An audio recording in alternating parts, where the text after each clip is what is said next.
Here we are again. Welcome back, everybody. This is Todd Sylvester with the Todd Sylvester Inspires Belief Cast. Thank you for joining us. I will be your host this hour, and I'd like to thank our sponsor, Veracity Networks, and my good friend Drew Peterson. Thank you for believing in me. And thanks for all of you for tuning in week after week. And it's amazing the following that we have now, and you guys are amazing, and I love you guys so much for that.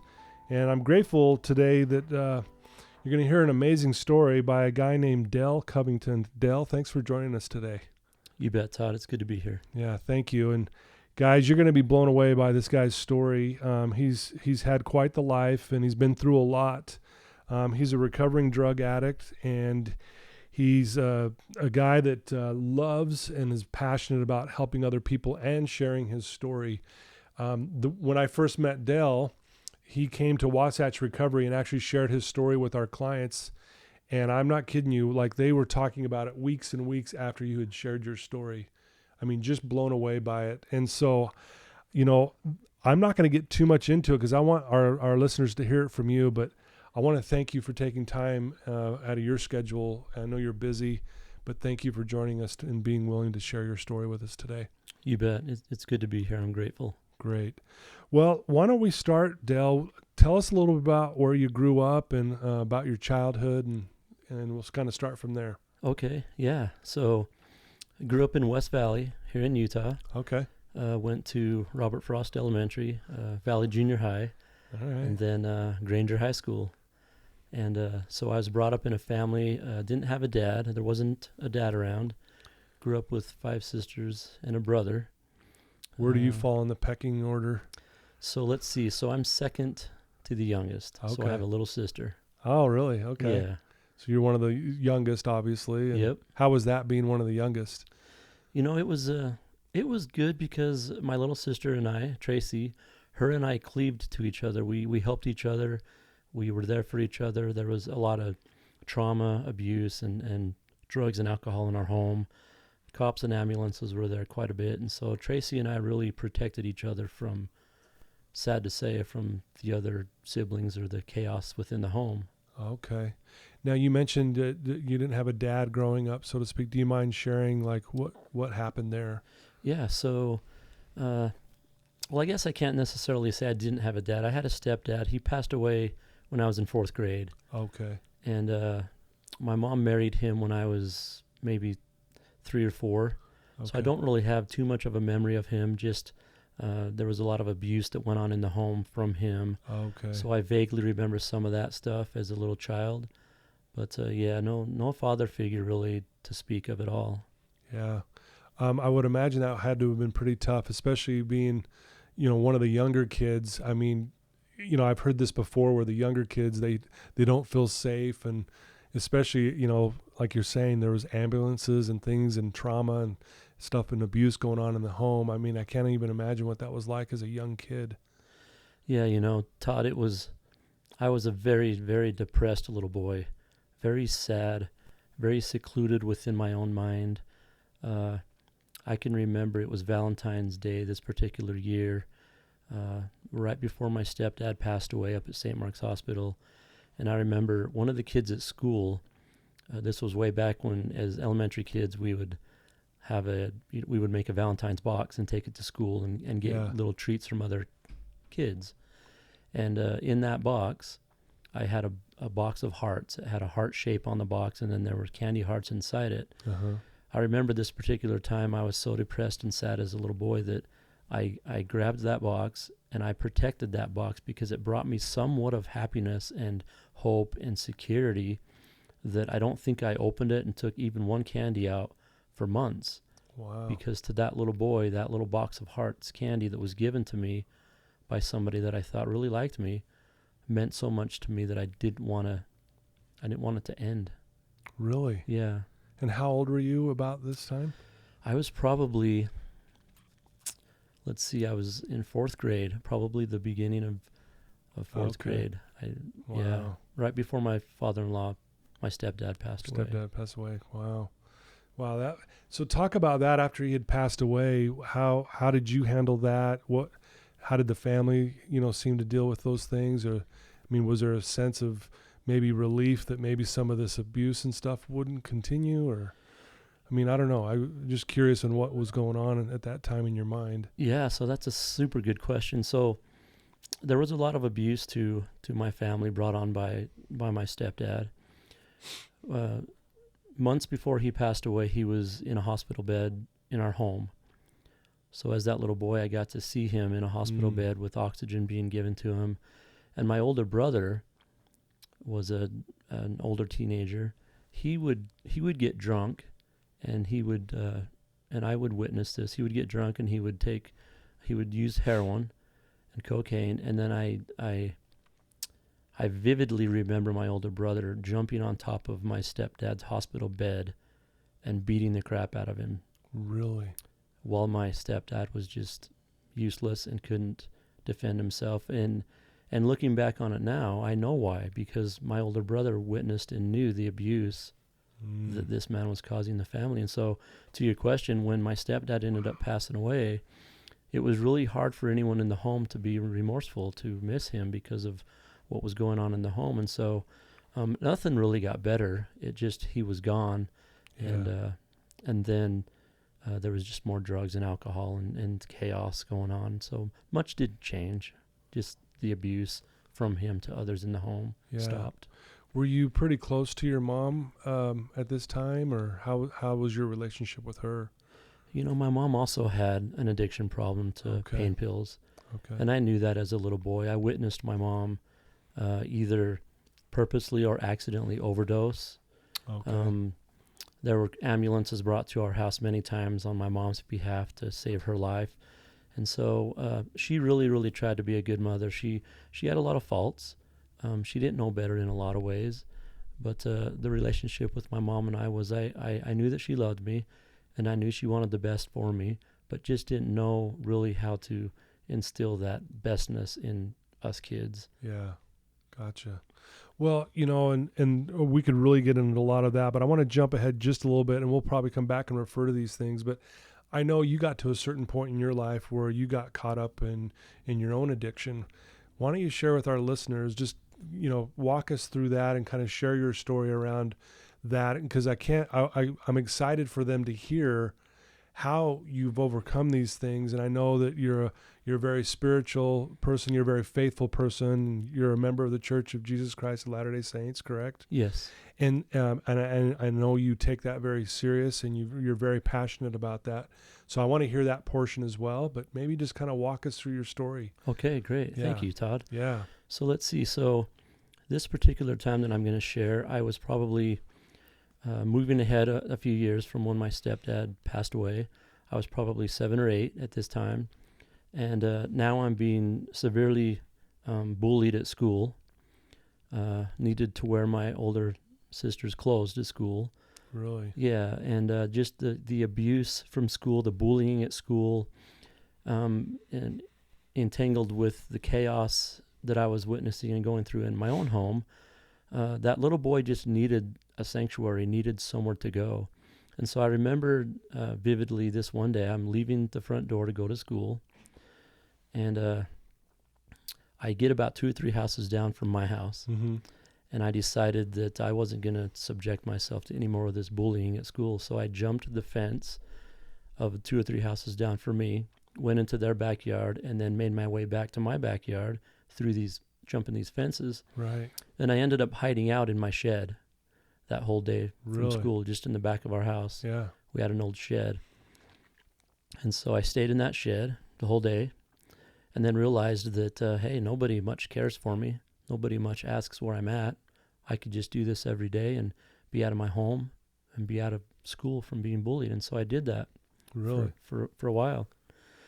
And, you know, I'm sure that the teachers and the principal and the counselors probably called my home to ask where I was. But because of there was no unity, or there wasn't really anything going on in the home good, I knew that if somebody was to answer the phone and be asked where I was, the person, whether it was a sibling or my mom, would just say, yeah, I don't got time for this right now, and hang up the phone. It was just that much chaos, kind of just unorderly. And so this particular day, I'm in my backyard, probably heading to the shed or coming back from the shed, And I noticed this ball in the back corner of my yard. And I attempted to go to this ball, hoping that little boy, I want to paint the picture of that little boy, 7, 8 years old, as that little boy was attempting to walk to this ball and pick it up. Yeah. A portion of this boy said to himself, you know what, don't set us up to fail. Don't even attempt to pick the ball up. The ball's going to be flat. The ball's going to laugh at you because you tried to pick it up. The ball's going to call you a bunch of names. Just leave the ball alone and go about our business. And the other part of that little boy says, no, let's be a little bit positive. Yeah. Let's try to have some hope, some happiness. And so I reached down and I picked the ball up, and magically the ball was pumped up, and I don't even know how the ball got there. But I grabbed the ball, and I held the ball, and I embraced the ball. And to that little boy, that ball became my very best friend. That ball became my sanctuary. I held the ball, and I loved the ball, and I knew the ball loved me. And so I decided to play with the ball in my backyard. I bounced the ball on the cement. And the very first time I bounced the ball on the cement, the ball came back to me. Of course it did. But I held the ball again, and I embraced the ball. And because of the turmoil and the sadness and the depression of that little boy, I wanted to shout out to the world, to these kids at school, to my family, and say, hey, look at me. I have somebody that loves me. I have something that cares for me and that isn't going to call me names, that's going to be there for me, and it's going to always come back to me. Wow. And so I continued playing with that ball, and I threw the ball up on the roof, and magically the ball came back. Yeah. It didn't bounce off into another neighbor's yard and then laugh at me because of it. It didn't bounce in my face. You know, and so I loved that ball, and that ball became that little boy's sanctuary, safe place. About a month and a half after this, my family went on, if you could call it, a little vacation. And so we went to another family member's house. And during that time there, an incident happened to me. And after this incident happened to me, I remember looking at these family members. That little boy remembers looking at my family members and wishing and hoping and asking, why aren't you asking me if I'm okay? Why aren't you talking to me? Why aren't you embracing me and holding me? Well, that never happened, and so we ended up driving back home a few days later. And as you can imagine, that little boy, what did he want to get as soon as he got home? Oh, yeah, sure. Yeah. Wants the ball. He wants the ball.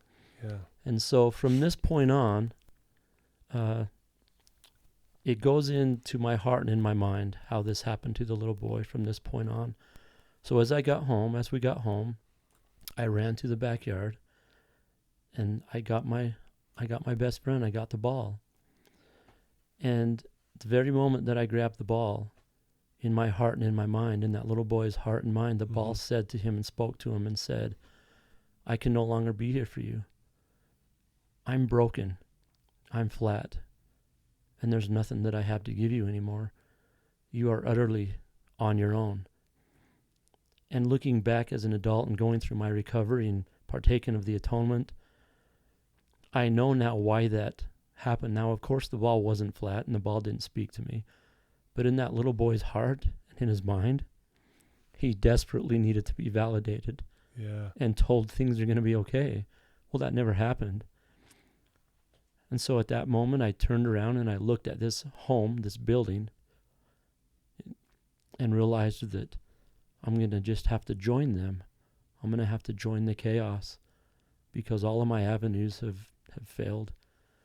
And so that started me on a drug and alcohol spree. My mom... How old were you at this time, Dale? Now I'm probably... Well, I know I'm in 5th grade at this point. Okay. I remember my mother... one time she called Robert Frost Elementary and checked me out of school in the 5th grade. And when I got home, my mother asked me where my cigarettes were. And so I grabbed my cigarettes and gave my mom one. And you're in 5th grade. And I'm in 5th grade. And she's asking you where your cigarettes are. Where my cigarettes are. Wow. And so I remember overdosing on heroin at 12 years old and not being able to go to a hospital I knew that I needed to have my stomach pumped because of witnessing my mother with charcoal all over her face many times with ambulances at the house. And so I overdosed on heroin at 12 years old and was handcuffed and in the cop car at 12 years old. And that started this time of doing this. And so I really need to address and stress the fact that that little boy at that moment when the ball became flat and I decided to join my family in the chaos, that little boy was on the ground and needed to be validated still. Yeah. And so as I'm going through my teenage years and overdosing at 12 years old, I always told that little boy, I'm going to come back and get you one day. I'm going to come back and validate you one day. Just hold on and wait for me. And so I always told myself that I wasn't going to be an alcoholic drug addict when I was a father and had my family, because I had witnessed. Yeah, you've seen all the horror that came with it, right? Exactly. And so I of course, adolescence, teenage years, I'm drinking and smoking pot and drinking alcohol and smoking cigarettes. And so I met my wife now. Her and I met as we were teenagers. And we met we went to Granger Junior High School. And I got my wife pregnant when she was young. I was young too. And so a week after we found out that we were going to have a baby, we were married. And so I needed to keep that promise to myself of, I needed to not subject my family to what I was brought up like. Yeah. Well, that never really happened. I continued drinking and doing those things. And it wasn't until, and I'm jumping ahead just a little bit, Todd, and I apologize, and we can go back if you want. But now we have Randy, our oldest, and still drinking and doing those things. But my wife and I started to kind of split up a little bit. My wife was brought up in the church, in the LDS church, and she always wanted to go back to what she knew. And she wanted to do that, and I didn't. And so that started us on just kind of a little bit of a separation. And so there was a lot of, partying and stuff in the early years of our marriage. But at one point, I decided to stop. And I did. And I stopped, and things became good. Right. And I had a good long years of sobriety. And then in 1998, I was in a severe car accident in Springville, Utah, at a construction site where I worked. And as I'm being put into the ambulance and going to the hospital, you could imagine the fear that I had with having a good lengthy amount of sobriety. So I get to the hospital and I do the x-rays of my neck. It was pretty messed up. And so as I'm in a waiting room in Springville, Utah, in the hospital, I think it was Springville, the doctor comes in and he puts my x-ray things up on the wall and he says, I have good news and bad news for you. And he says, the bad news is you have 3 discs in your upper neck that are completely turned and smashed. Wow. And the good news is I know some good surgeons and we have some good pain medicine to give you. And I was fearful of the thing you were fearing. Todd, exactly the thing that I was fearing. Yeah. Because at that point, I really did understand what drugs and alcohol do, even pain medicine, because I watched my mom many years. Yeah. And so I took the prescription for Lortab. I took it home with me. And I was so set on not getting that prescription filled. Now, this was in 1998. So from 1998 to around 2001, 2002, I had numerous cortisone shots. I was put in a stretching machine many times. Really? And had been to many chiropractors. And so in 2002 is when late 2001, early 2002 is when I basically got the Lortab or Percocet filled, and that started me on the worst, relapse of addiction, alcohol in my life. From that point. So it's almost like you were holding on, like white knuckling this pain Right till the very last minute, and Yeah. and finally you just like, I need something for this. Yeah. Yeah. And it's almost like in your mind you had set it up that if I go to these pills, it's over. Yeah. I knew Almost, that. right? Yeah, Yeah. you kind of like, there it is. You've already had played it out in your head, and now here you are taking them. And so not only did you start abusing those pills, but it sounds like you started drinking again. Yeah. I did. And the drinking was, I purposely would get jobs at convenience stores, and I would drink alcohol in the cooler of the convenience stores, the gas stations, Really?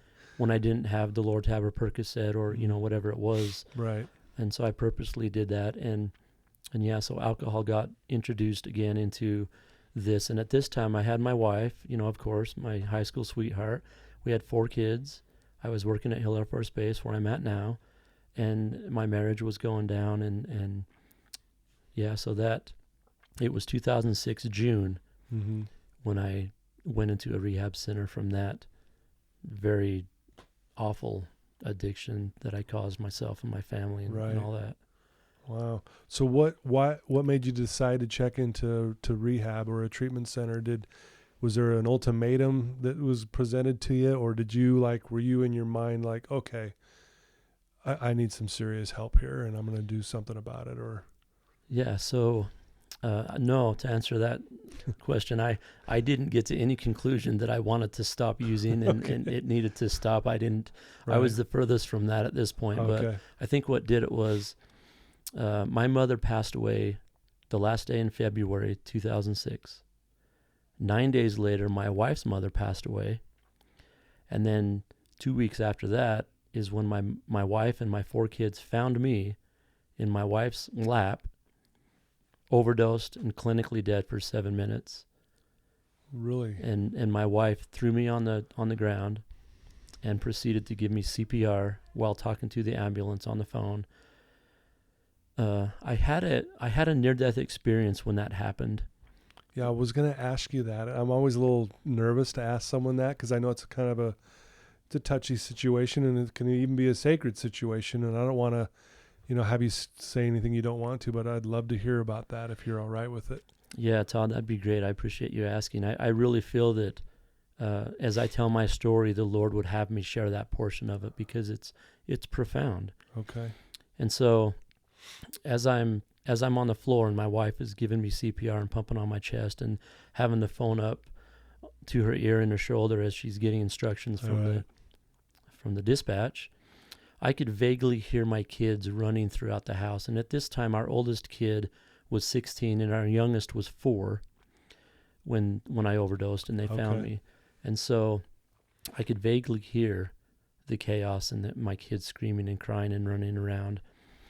And then all of a sudden, I found myself, my body was teetering on this fence, and it was completely dark.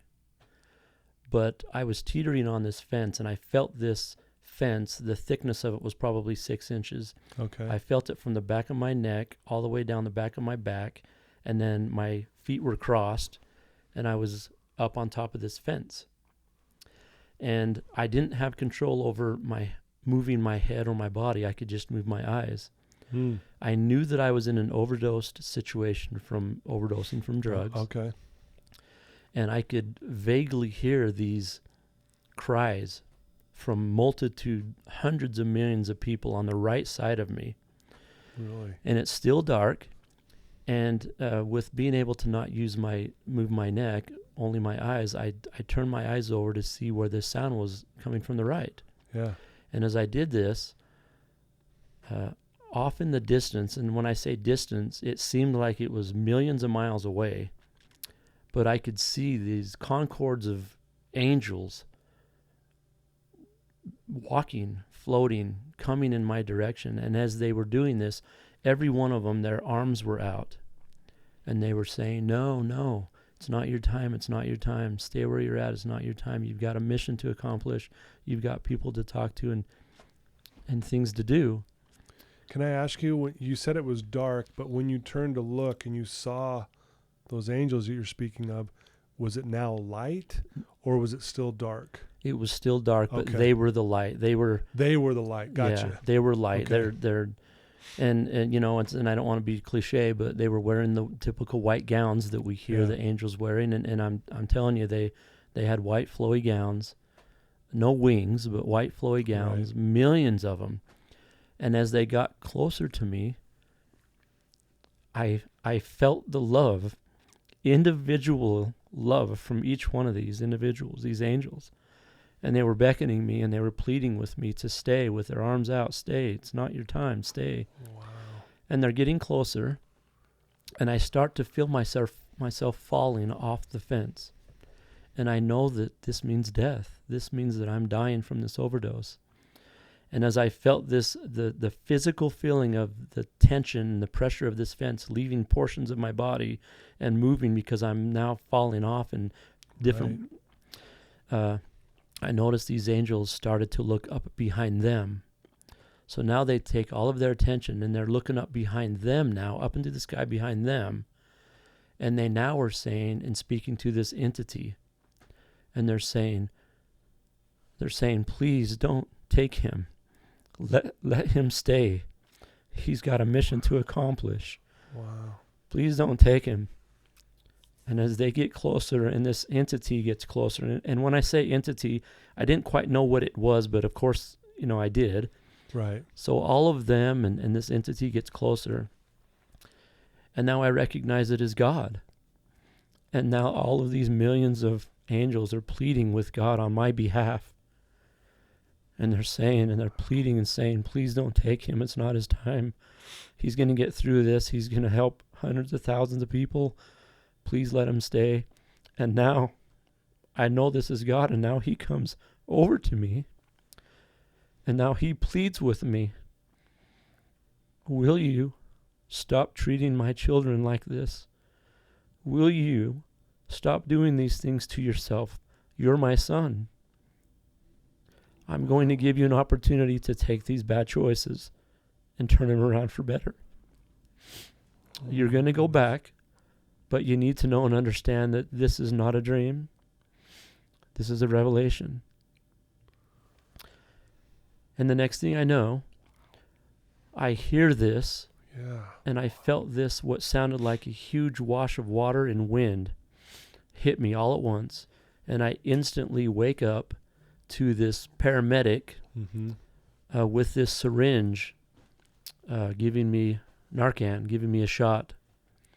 Really? And I instantly woke up and I opened up my eyes and I see this paramedic leaning over me, putting this in my body. Yeah.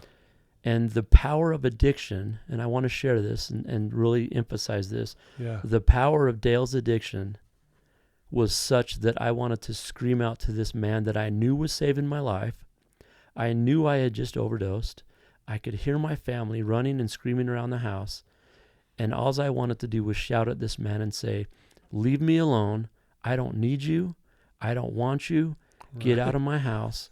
My drugs are just 10 feet away from me under this couch that I had a stash of pills. Right. Get out of my face. I don't need you and I don't want you here. Leave me alone.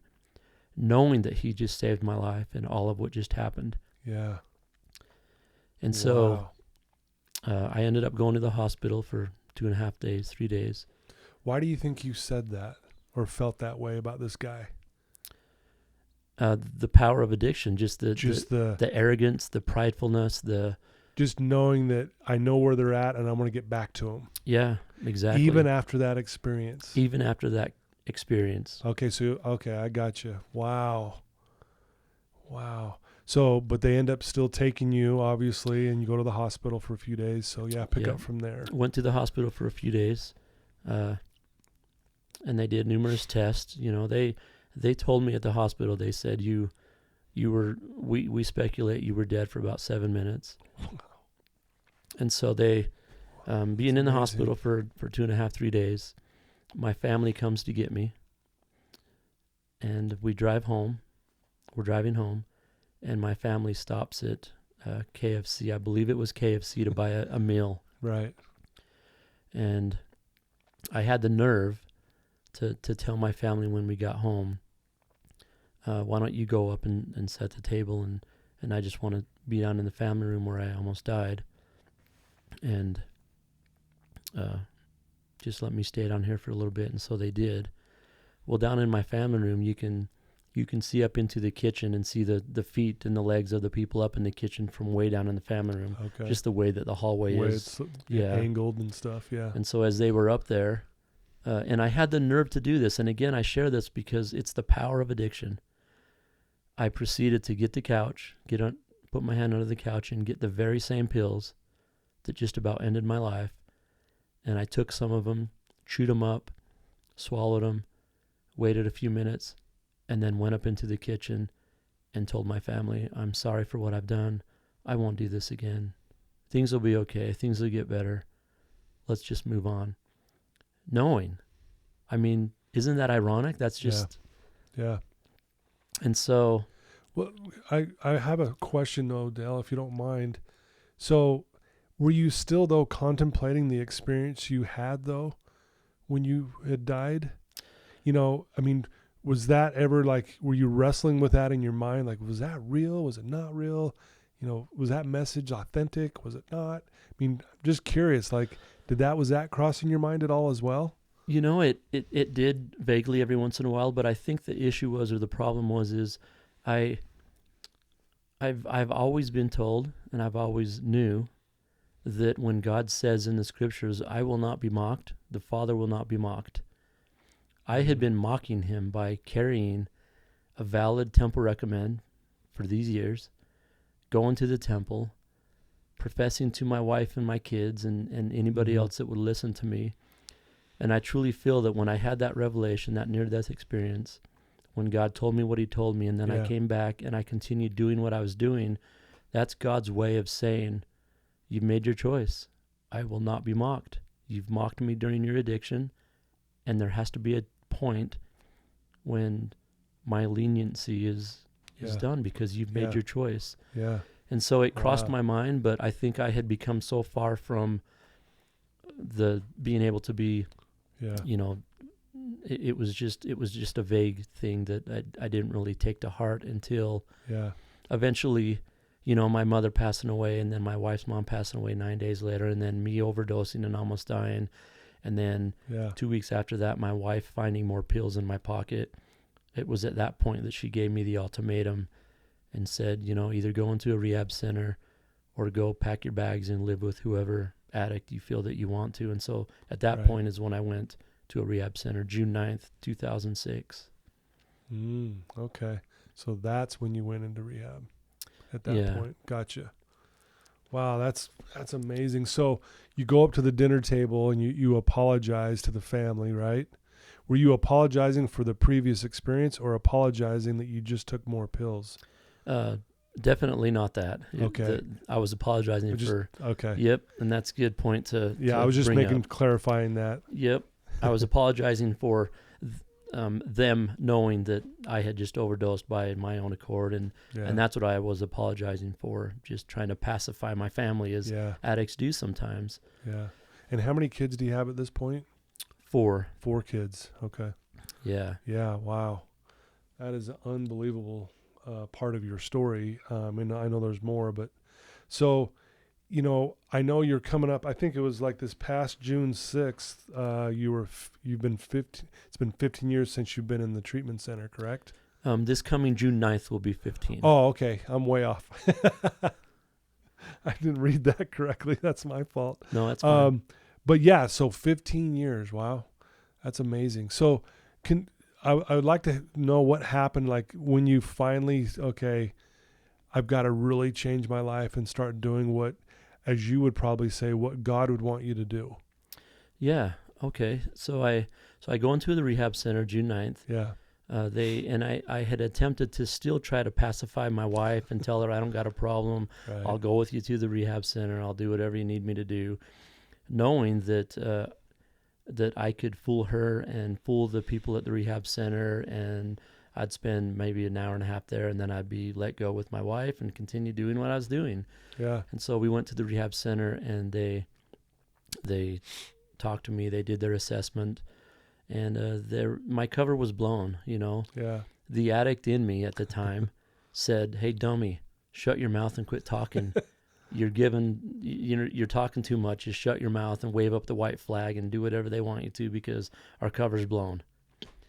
And so I found myself in the rehab center going through detox. And at this point is when some pretty cool, awesome, beautiful, magical stuff happened for Dale.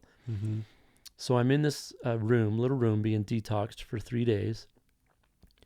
And it was the beginning of the first day. And of course, as you can imagine, we as addicts living in our addiction, we hate seeing ourselves in the mirror. Right. Because I truly think and feel that although some of us as adults make negative choices, we really, really are good people, and we really do want to make better, good choices. And so I didn't like looking at the man in the mirror, the husband in the mirror. And so I stayed away from it my first day in detox, first morning in detox, whatever it was. And so by the middle of the first day, I really, again, didn't like looking at myself in the mirror. Yeah. And so by the end of the first day, I vaguely could stand looking at myself in the mirror. Yeah. And then by the beginning of the second day, I somewhat liked looking at myself in the mirror. And as you can imagine, detox is when your body is cleansed from all of the drugs. And so right. you eventually are going to get to a point where it's just you. It's just the man. It's just the husband. It's just the father or the wife or the mother. And so that's kind of what was going on with me. And so by the middle of the second day, I really liked looking in the mirror. I would look at my face and recognize my face, and it was getting better. And so that by the beginning of the third day, I loved looking in the mirror, and I started to like myself. I started to really recognize the father, the husband that I genuinely wanted to be and was once that. So by the end of the third day, I spent most of that day looking in the mirror at myself, right, remembering me. Yeah. And so end of the third day, the lady comes to get me out of this detox room, and she gives me an opportunity to leave and to join the other clients at the rehab center. And she told me to grab my belongings, and we were to leave. I was to leave the room. And I had such a great experience in there with the man in the mirror. And so I asked this lady, her name was Kathy, as I had this little bag to leave. I stopped myself at the threshold of the door, and I said to Kathy, I asked her, I said, can I go back in this room for a few minutes? And she kind of looked at me funny and said, what's wrong with you? Are you on drugs? Nobody likes to go in these rooms, right. You weirdo. Yeah. And so nonetheless, she said, yeah, you can go back in the room. And so I went into the room, and I looked into the mirror, and magically, in my heart and in my mind, the mirror went from being flat on the wall to now it's a little bit bent down. Mm-hmm. And if you could imagine, if you're looking into a mirror that's flat on the wall and it starts to bend down a little bit, mm-hmm. you see the floor behind you. Yeah. And so as this happened to me, you could imagine who I saw on the floor in a fetal position looking up at me crying. Well, I saw that little boy. I saw me at 7 or 8 years old. And as that little boy looked up at me, now a 35-year-old man, a husband, a father, a member of society, that little boy said, if you turn around and reach down and pick me up, I will walk this walk of recovery with you. And together we will do this. And so I did. In my heart, I reached down and picked this little frail, broken boy up and put him in my arms. And I embraced him, and I held him, and I loved him. And this little boy said to me, I've been looking in your direction all this time, hoping and praying that one day on your road of destruction, you would turn around and search for me and seek me out. Mm. And I did that very thing. And I left that rehab center knowing that I had went back and rescued the child left behind. Wow. And so during that process started me to partake of the atonement, and I did that in the rehab center, and I learned that I had probably one of the greatest opportunities of Dale's life to subject myself to the refiner's fire, right? The atonement. And through the atonement, Christ let me know that he loves me and that he cares for me and that he has a mission for me if I so choose to take it. And he said, it's going to be hard. You're going to remember some things. And if you could imagine the refiner's fire, we subject ourselves to it. And Christ being the refiner, he sometimes hammers on us and has us go through some things. But if we persevere through it, with the help, of course, of the atonement, we can become better than we ever was before. Yeah. And so at the end of this, I really felt like Christ was saying to me, saying to Dale, to this father, to this husband, he was saying, there now. Yeah. You're all put back together. But do you mind if I add some pieces to you? Do you mind if I give you some clarity? Yeah. Some ability to be compassionate towards others more than you are? Love others more, understand people more? And of course I said, no, I don't mind at all, Christ. Right, And sure. so it was a definite walk of love and compassion and understanding with myself through Christ's atonement and with Heavenly Father. And of course, we have the Holy Ghost to help lead us as well. It was a beautiful thing. Wow. What an experience, huh? Yeah. So again, I'm going back to that near-death experience that you had. Did that start coming more alive to you? Because, what a powerful message that was. It's like, hey, quit hurting my children and quit hurting you. And, that was a very specific message. Yeah, very profound. Very profound and very, piercing the heart kind of thing.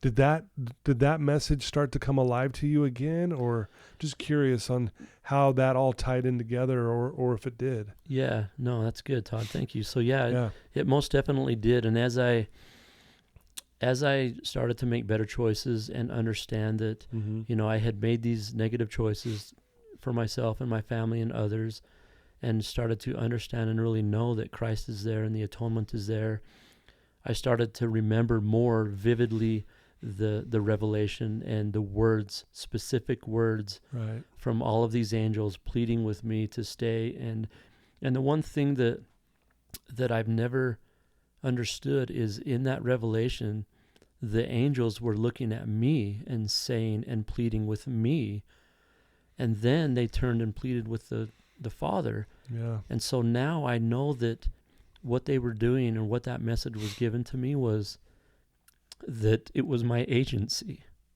Yeah. We all have the ability and the power to exercise our agency in such a way that we literally can take ourselves out of this world, and we can literally hurt the ones that we love the most, and we can literally hurt Heavenly Father's children in such a profound way. And so to answer your question, it most definitely did. Wow. That is amazing. What a powerful story. So it's been, it'll be 15 years coming up in June, right? Yeah. So what is your mission right now? What do you do? I mean, obviously I know you love helping people. You're passionate about what you do in that area. I mean, do you feel like that's your mission? Because wasn't it told to you like, hey, you're going to help so many people kind of thing? And yeah, I mean, so kind of talk about what's going on there. So yeah, that's so good. I love these types of questions, Todd. Thank you. You're welcome. So yeah, immediately coming out of the rehab center, I got involved with the ARP program that the church has. Okay. Addiction Recovery Program. I became a facilitator for that. Oh, right on. And then my wife and I became missionaries for that. And then in up where I work at Hill Air Force Base, I started speaking at the director's calls and the colonel's addresses at the base theater. All I did that, I think, cool. 11 times at the base theater. Each time was to around 400 people. And then speaking out in the community numerous times, speaking at my church numerous times. And then during all of this, so I went into the rehab center 2006, was doing a lot of speaking and interventions, family interventions, right, and doing the ARP program, a bunch of stuff at the base.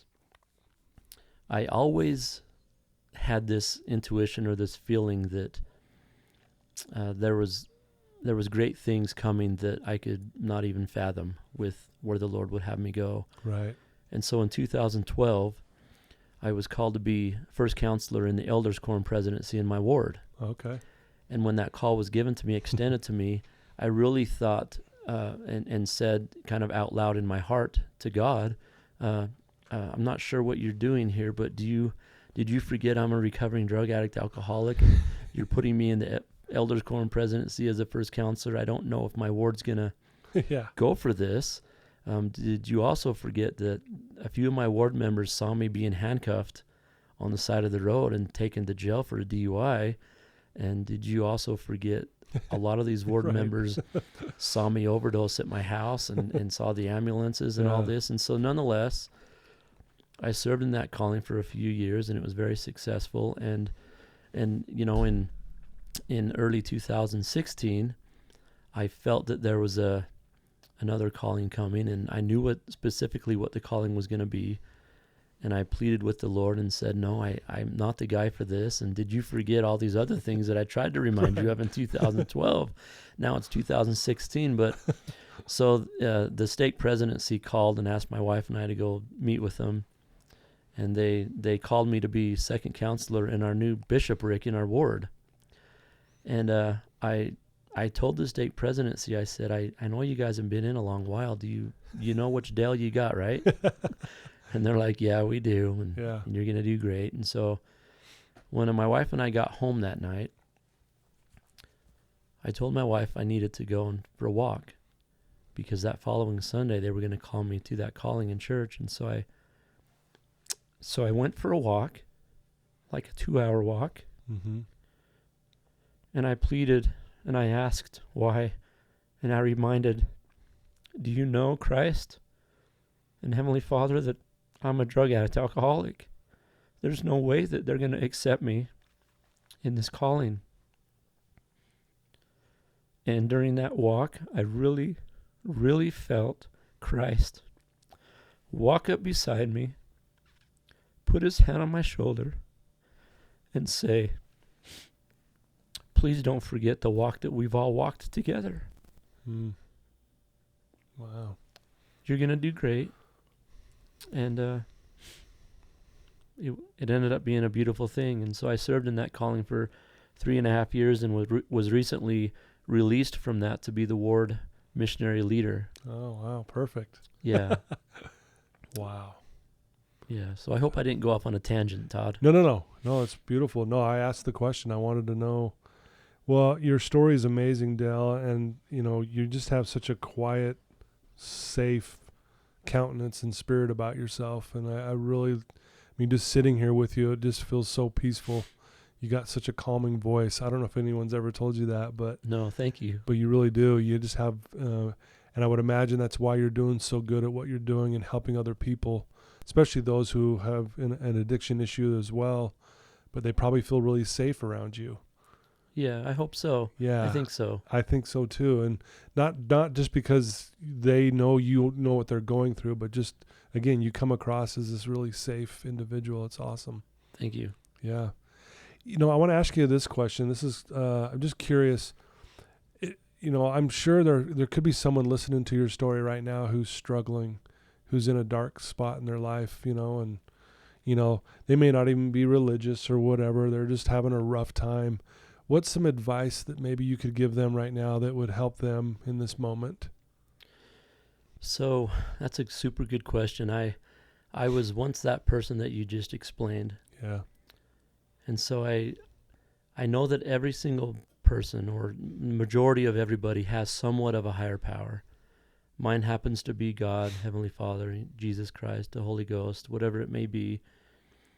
But I know because I was once that, and I've witnessed a beautiful effect of anybody, just choosing to make better choices simply because of themselves and their families and their dreams and their goals. We all have the opportunity to instill happiness and joy and hope into ourselves and those that we love. And so if your higher power happens to be God or the mountains or God or a lake or God or Buddha or God or whatever it is, we all are entitled for happiness and joy and comfort and hope. That higher power, Dale's higher power, or anybody else's higher power, is not going to seclude itself to one person or one belief. We all have that opportunity to instill happiness and joy to ourselves and our families in the world. Yeah, very well said. I love that. That's beautiful. That I agree with you, and I think a lot of people, I work with a lot of clients, as you well know, who, they struggle with a higher power or God or whoever, and and I think the way you just described that, it makes it seem a lot more, open for all of us. Even if you are struggling, whether you believe in a higher power or not, but I do believe that too, that we're meant to experience happiness and joy in this life, and we're going to go through hard times and trials, but it's amazing how much pain we inflict on ourselves because of our choices, right? Right. That's so true. And so anyway, if someone who's listening to this right now wants to reach out to you and ask you a specific question or get to know more about what you are doing, and what would be the best way for them to reach out to you? Yeah, great, Todd. I appreciate you asking. Yeah. So my email address, they most definitely can reach out through that. And that's, the email address is addictionrecoveryspeaker@gmail.com. Okay. No spaces, just addictionrecoveryspeaker@gmail.com. Great. That would be a great way to do it. Great way to do it. Awesome. Yeah. Well, I do encourage our listeners to actually do that, reach out to you. And, your story is incredible. I've always been so fascinated, honestly, about near-death experiences. Like I read a lot about them. I study them. This might sound weird, but like I always wanted one. Really? Yeah. But I appreciate you sharing that, because I know those are sacred things, and some people don't like to talk about those things because they are so sacred personally to them. So thank you for being vulnerable and sharing that part of your story. I think our listeners will really appreciate that, and bet. Thank you for doing that. I know that's maybe not always the easiest thing to say, but yeah. Well, thank you, Todd. Yeah. Wow. Well, I want to thank you, Dale. That was an amazing thing, and I know I've been touched. I felt amazing listening to your story. You make me want to be a better person, and I know our listeners will feel the same way. So awesome. Thanks, Dale, for coming in and sharing your story with us. You bet. Thank you, Todd, and thank all those that are listening. Hope we're doing all okay. Yeah, thank you. Well, there you go. We have Dale Covington coming here to share his amazing story. Thank you for tuning in once again. I love you guys. Thank you for believing in me. And please reach out to Dale and ask him a question and talk if you want more details around his story, because I know there's a lot more that we could get into. But please reach out to him, and he's obviously there to help too. If you're struggling, he'll guide you in the right direction and help you. And that's just what he does. That's what he does every single day. So I love you guys, and until next time, thanks, Dale. You bet. See ya.